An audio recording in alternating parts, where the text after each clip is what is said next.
अगर कुछ अपडेट होता है तो मैं खुद आकर लाइव दे देता हूँ। अगर अपडेट नहीं है तो मैं बेवजह डेली लाइव आना मुझे ठीक नहीं लगता। लेकिन आज आया हूँ तो आज बहुत सारी चीज़ों पर चर्चा करेंगे। और अभी तक जो चीज़ें नहीं बताया था, अब मुझे कुछ ऐसा है जो मैं नहीं चाहता था बोलना, लेकिन अब मजबूरी हो गई है बताना। अब सबसे पहले केस की बात कर लेते हैं, केस अपडेट की बात कर लेते हैं। जैसा मैंने आप लोगों को बताया था कि 23 नवंबर को हम लोग का केस टॉप 10 में ऑर्डर किया गया है सुनवाई करने के लिए।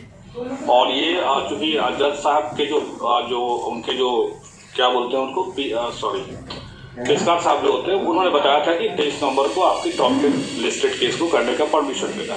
और ये परमिशन आज नहीं मिला था, एक डेढ़ महीना पहले ही मिला था।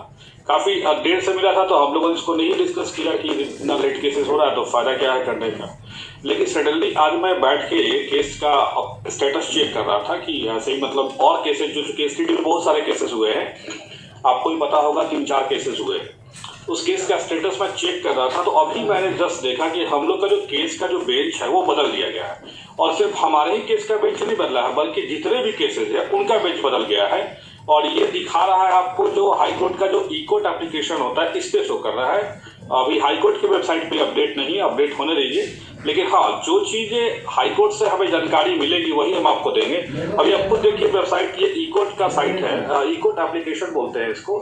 इसमें हम लोग केस पे सेव किया हुआ, देखिएगा इस केस का स्टेटस अभी क्या दिखा रहा है इसमें।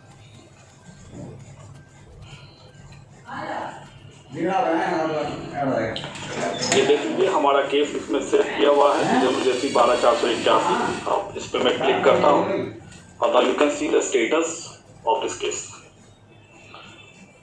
ये हम लोग का बेंच बदल गया है, देखा जाए। अब हम लोग का जो बेंच शो कर रहा है,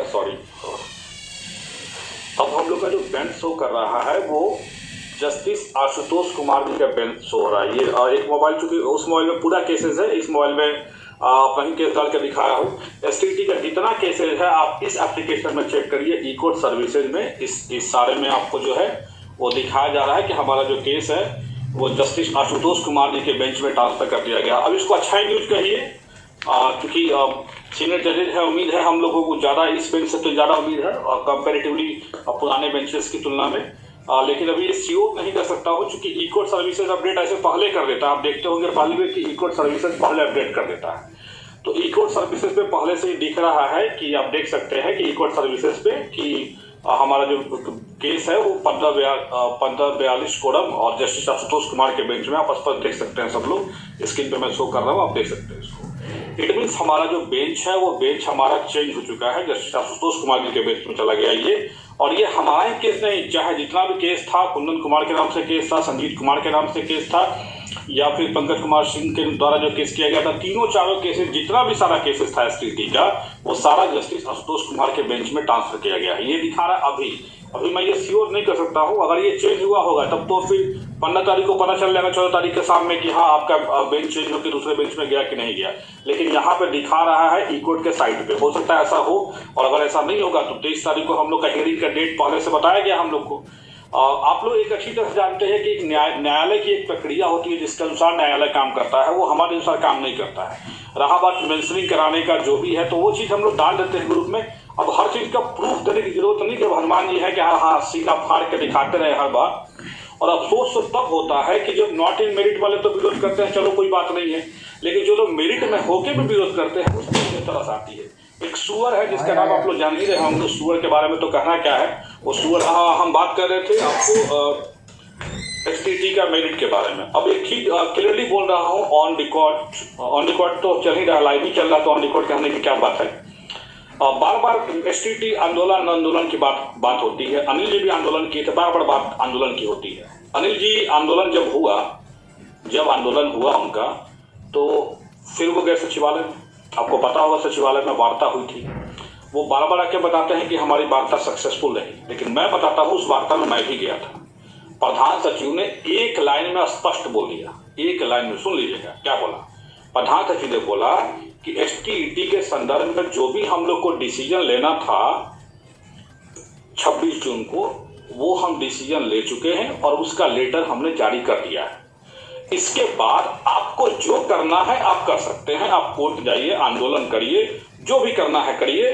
लेकिन हमारे तरफ से अगर आप ये सोच रहे हैं कि सरकार कोई स्टेप अपना बैक लेगी, तो कभी नहीं होगा। क्योंकि सरकार ने बहुत सोच समझ के ही वो लेटर जारी किया था। अब आप बताइए कि जब सरकार के उच्च अधिकारी, जो शिक्षा विभाग के सबसे बड़े अधिकारी हैं, उन्होंने जब स्पष्ट एक लाइन में जब बोल दिया है कि हम इस लेटर को वापस नहीं लेंगे, तो अब बताइए कि बार बार आंदोलन हो, क्यों आंदोलन? ठीक है, अगर आंदोलन हो भी रहा है तो आप एक समय अच्छा रखिए जिस समय बच्चे आए ज़्यादा, उसका प्रभाव पड़े, मानसून जैसे कोई शीतकालीन सत्र चल रहा हो विधानसभा का, उस टाइम आप डेली हम आंदोलन करें और उस आंदोलन का आउटपुट कुछ नहीं होने वाला है। जब प्रधान सचिव ने स्पष्ट एक लाइन में बता दिया है, और ये बात आप अनिल जी से पूछिएगा, अभी तो मैं नहीं बोला था इतना दिन तक, मैं वेट कर रहा था कि मैं देखना चाह रहा था कि क्या उनके तरफ से रिएक्शन हो रहा है, लेकिन अब उनके तरफ से रिएक्शन आया है तो अब मैं बता देता हूँ। आप उनसे पूछिए कि प्रधान सचिव ने क्या ये नहीं बोला था कि 26 जून का लेटर जो है वो हम लोगों ने बहुत सोच समझ के जारी किया है और वो लेटर किसी हाल में वापस नहीं लेंगे। आपको जो करना है वो आप करिए, आपको कोर्ट जाना है कोर्ट जाइए, आपको आंदोलन करना है आंदोलन करिए। और वहाँ मैं ही नहीं था, अनिल जी भी थे, आलोक यादव भी थे, उनसे भी पता कर लीजिए आप लोग बात करके थोड़ा सा। बहुत लोग को लगता है कि आलोक श्रीवास्तव तो सो गया है केस करके, उसको कोई मतलब नहीं है मेरिट वालों से। आलोक श्रीवास्तव कोई भी कमिटमेंट करता है ना, तो जब भी कमिटमेंट करता है बिना पूरा किए वो नहीं छोड़ता है। जब भी कमिटमेंट कर लिए हैं तो फिर वापस होने का कोई सवाल नहीं उठता है। हमने कमिटमेंट किया है केस लड़ने का, हम केस लड़ रहे हैं। केस की जल्दी सुनवाई हुई, ये हमारे हाथ में नहीं था, लेकिन जितना जल्दी हो सकता है पॉसिबिलिटी है, क्योंकि आप कोर्ट का खुद देखिए ना भाई, खुद आप खुद देखिए, हमको क्या करना है, आप खुद देखिए कि जितने लोगों का केस है, कहाँ किसी केस की सुनवाई हो रही। तो अब बताइए कि आंदोलन का क्या रास्ता है? आंदोलन क्या हमारा आंदोलन उतना प्रभावी रहा? मेरिट में 30,675 लोग हैं और आंदोलन में 3,000 लोग भी नहीं पहुंचते हैं। कहा मेरिट में 30,000 लोग हैं और 3,000 लोग भी आंदोलन में नहीं पहुंचते हैं, और उस आंदोलन से हम उम्मीद करें कि सरकार अपने स्टेप को वापस ले लेगी? नहीं लेगी। अगर स्टेप सरकार, पहली बात तो सरकार वापस लेगी ही नहीं। दूसरा बात, अगर सरकार वापस कब लेती? जब एक आंदोलन बहुत व्यापक पैमाने पर होता, 30,675 लोग रोड पर उतर जाते, तब सरकार वापस ले सकती थी। लेकिन सरकार ने स्पष्ट बता दिया संजय कुमार ने कि हम वापस नहीं लेंगे, एक लाइन में एकदम क्लियर कट एकदम जवाब, कोई लेकिन किंतु परंतु कुछ भी नहीं। फिर उसके बाद हम लोगों ने कहा कि सर कि ठीक है कि ऐसा है तो एसटीटी हमको भी मेरिट बनाने का प्रोविजन कर दीजिए। ठीक है, आप कहना सही है कि हम सबको मौका देंगे, तो आप एसटीटी हमको पे मेरिट बनाइए। एसटीटी टीटी पे तो कई राज्यों में परीक्षाएं होती हैं, उसमें मेरिट बनता है। तो ये हम लोगों ने कहा। तो आप जब बताइए कि जब सारा चीज क्लियर है प्रधान सचिव की तरफ से, तो अब हम क्या करें? हमारा तो अब एक ही रास्ता है ना, कोर्ट। और जब कोर्ट की तरफ हम जा रहे हैं तो कोर्ट से हमें बता दिया जा चुका है कि 23 नवंबर को आपको केस के लिस्टेड करने का परमिशन मिला है। जज साहब के पेशकार साहब ने बता दिया है और खुद मेरे सामने बात हुई है। ऐसा भी नहीं कि वकील साहब हमारे सामने बात नहीं किए, मेरे सामने खुद बात किए और बोले कि ये 12,481 केस का मेंशनिंग हुआ था, क्या हुआ, हम लोग का मेंशन एक्सेप्ट हुआ कि नहीं हुआ। क्योंकि एक तो मेंशनिंग होता है लिस्टिंग कराने के लिए हम लोगों ने मेंशन कराया।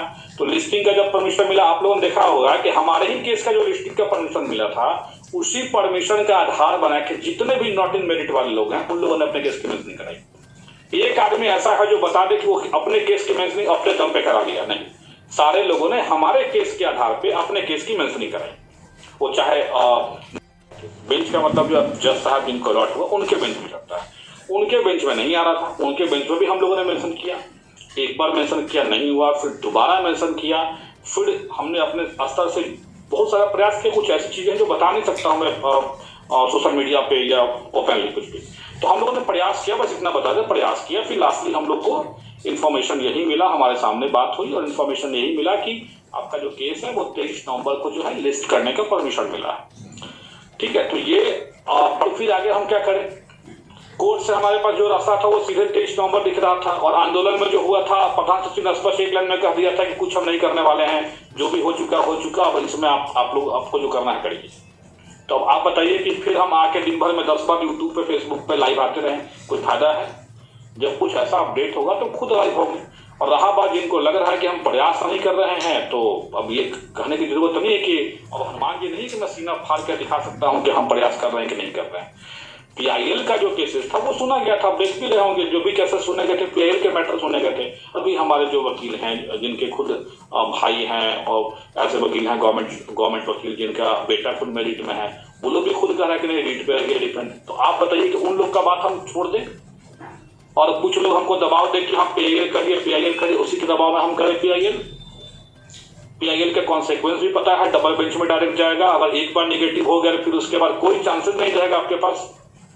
एक बार अगर PIL में निगेटिव कोई कमेंट आ गया कोर्ट का, कोई चांसेस नहीं रहेगा आपके पास। अभी तो चांसेस है, अभी तो बहुत सारे चांसेस है हमारे पास, हम कहीं भी जा सकते हैं। लेकिन हाँ, अच्छा बेंच, मेरे समझ से बेंच का जो ट्रांसफर हुआ है वो अच्छे बेंच में हुआ था। तो अगर PIL डबल बेंच में जाता है, चीफ जस्टिस के बेंच में जाता है, कोई भी अगर एक लाइन किंतु परंतु अगर लिख दिया ना, PIL को खारिज कर दिया या कुछ भी लिख दिया, अगर एक दो लाइन निगेटिव, तो सब चीज रद्द हो जाएगा। पता चला है कि फर्स्ट बेंच में इनकेस अगर आप लूज कर गए तो फिर सेकंड बेंच में जाने के लायक भी आप नहीं रहेंगे। अभी तो कम से कम है कि फर्स्ट बेंच में है तो सेकंड बेंच में भी जा सकते हैं। लेकिन भगवान से मानिए कि ऐसा नौबत ही नहीं है, क्योंकि स्पष्ट है हर कुछ, विज्ञापन से लेके सब कुछ स्पष्ट है। मैं बार बार कहा हूं कि हम इस, देखिए एक चीज मैं और क्लियर कर देता हूं, बहुत लोग इस चीजों के द्वारा डायरेक्ट अपॉइंटमेंट चाहते हैं, मैं भी खुद चाहता हूं क्योंकि मुझे भी लगा था। लेकिन ये एलिजिबिलिटी टेस्ट का ध्यान रखिएगा, एलिजिबिलिटी टेस्ट है, कंडीशनल एलिजिबिलिटी है, जिसमें सिर्फ उतने ही लोग को सर्टिफिकेट देने की बात हो गई है जितना सीटें हैं। ये डायरेक्ट अपॉइंटमेंट वाला नहीं था, क्योंकि अपॉइंटमेंट तो नियोजन इकाई से मिलेगा, सबको पता है। लेकिन हाँ, ये डायरेक्ट अपॉइंटमेंट कब हो जाता है? जब STT के अंकों पर मेरिट बनने का प्रोविजन हो जाता है।